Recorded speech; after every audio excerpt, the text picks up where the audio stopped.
मोदी सरकार 3.0 का आज पहला बजट वित्त मंत्री निर्मला सीतारमण के द्वारा पेश किया गया है।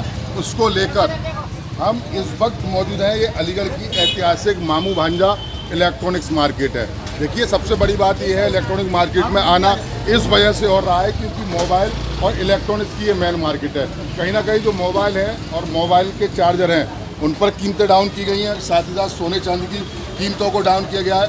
टैक्सेस को लेकर, क्योंकि व्यापारी देश की पूरी तरह से अर्थव्यवस्था को संभालता है, उसको लेकर हम तमाम व्यापारियों के साथ में मौजूद हैं। उनसे जानकारी करेंगे कि आखिर वो इस बजट से कितने खुश नज़र आ रहे हैं। हालांकि लगातार तीसरी बार की सरकार 3.0 की सरकार मोदी सरकार के द्वारा आज बजट पेश वित्त मंत्री के द्वारा कर दिया है। भैया क्या कहेंगे? सबसे पहले आपकी राय लेता हूँ। क्या कहेंगे भैया, किस तरीके का बजट है?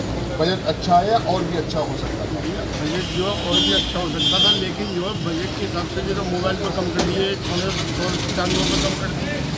इसी तरीके से उनको जो स्लैब थोड़ा सा जो 3 लाख तक जो रखा था उसको 5 लाख तक रखना चाहिए था, क्योंकि 5 लाख के स्लैब में मध्यम श्रेणी ज़्यादातर लोग आते हैं।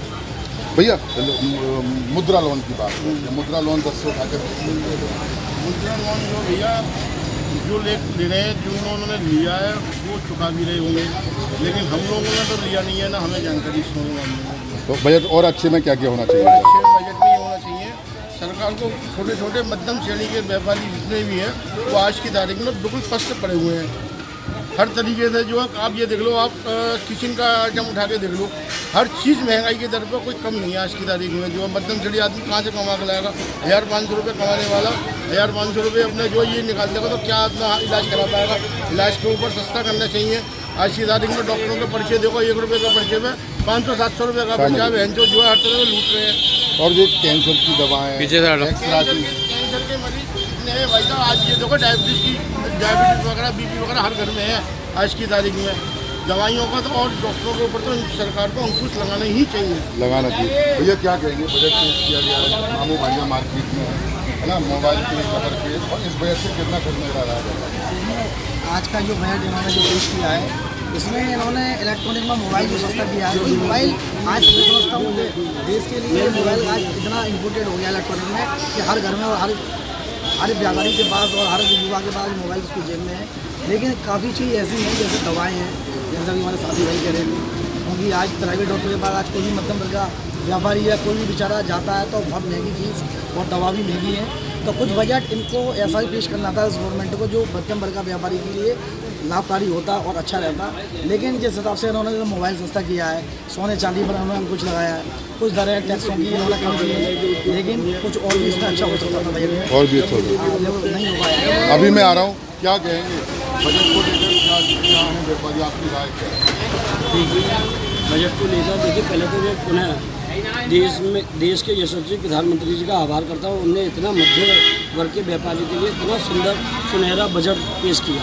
हालांकि मुद्रा योजनाओं का लोन, देखिए मैं भी एक पायदान की अंतिम दड़ी में से आता हूँ, तो देखिए मैंने भी छोटे स्तर से व्यापार किया है। मेरा मोबाइल का व्यवसाय है। जैसे मोबाइल के कामों में वित्त मंत्री जी ने जो छूट दी है उसके लिए उन्हें हार्दिक बधाई देता हूँ। दूसरा, जो मुद्रा लोन जो बैंक से जैसे 10 लाख की से अब 20 लाख कर दिया, बैंक के कर्मियां मुद्रा लोन व्यापारियों को आसानी से नहीं देते, उनकी चप्पल घिसवा के। और मैं इतना ही कहूँगा कि बैंक के लोग महाभ्रष्टाचार से ही उनको लोन देते हैं, सीधे तरीके से लोन देते ही नहीं है हमारे व्यापारी को। बहुत ऐसे व्यापारी हैं जिन पे आर्थिक स्थिति उनकी मजबूत नहीं है। कहाँ अपना व्यापार करने के लिए मुद्रा लोन 50,000 की योजना को मांगते थे। 50,000 का मुद्रा लोन भी बैंक के कर्मी चप्पल घिसवा के अपनी रिश्वतखोरी करके, कहने में मुझे किसी तरह का संकोच नहीं है क्योंकि मैं भी एक व्यापारी नेता हूँ। बैंक के कर्मी उनसे रिश्वत लेके उन्हें लोन दे देते और आज भी मेरे से कई व्यापारी जुड़े हुए हैं जो चुकाते चुकाते थक गए। तो मेरा तो ये है, हम सरकार के विरोध में नहीं है, सरकार हमारी है। हमने सरकार को वोट दिया, हमने सरकार को तीसरी बार फिर पुनः भारत के यशस्वी प्रधानमंत्री जी को बनाया, मगर बैंक के कर्मियों पे अंकुश लगाना पड़ेगा देश के प्रधानमंत्री जी। क्या क्या सोचते हैं भैया बजट को? बजट के बारे में तो बहुत अच्छी चीज़ें हैं, बहुत अच्छी चीज़ें, बहुत गलत भी हो सकता था बजट आगे निकल के आओ। बहुत अच्छे कर सकते थे बजट के बारे में। भैया ऐसा है, हमने क्या 15 लाख 20 लाख लोन दे देंगे, व्यापार कैसे होते हैं भाई? लोन से व्यापार नहीं उठता कभी। हमें कर्जा नहीं दिया, इससे तो फायदा थोड़ी ना कर्जा लेने से। कर्जा लेने पे या किसी प्रकार से हमने कि आपसे ले लिया या भैया से ले लिया, वो कर्जा ही तो हुआ।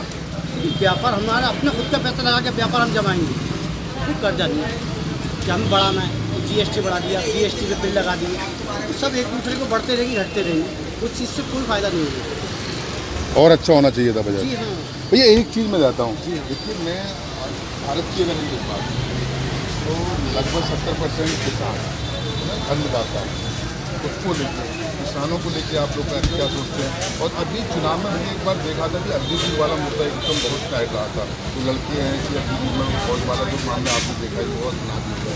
और तीसरा सवाल मैं देता हूँ कि शिक्षा को लेकर आप लोग, क्योंकि हम लोग चाहते हैं कि अच्छी शिक्षा मिले, शिक्षा में और कितना सुधार हो सकता है बैठ के?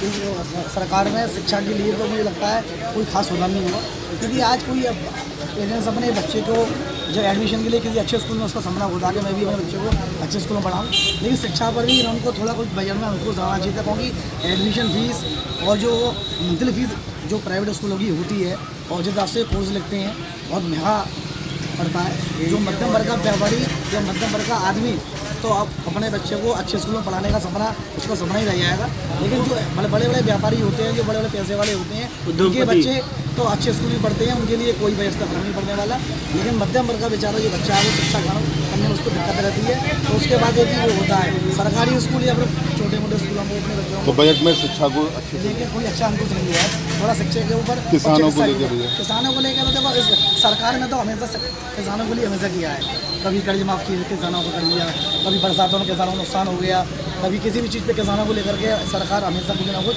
किसानों के लिए अच्छा रेट पेश करती है और किसानों के लिए बढ़िया भी रहता है। क्या कहेंगे शिक्षा को लेकर, क्या मानते हैं बजट में शिक्षा में और भी ज़्यादा सुधार करने की जरूरत है? बिल्कुल थी, सुधार करने की बिल्कुल ज़रूरत है। हमारे कुछ ऐसे व्यापारी हैं जो कम से कम 500 रुपये जिन्हें 6,000 रुपये महीने का अपना रोज़गार चलाते हैं, वो 6,000 रुपये में अपने बेटे की कहाँ से परवरिश करेंगे?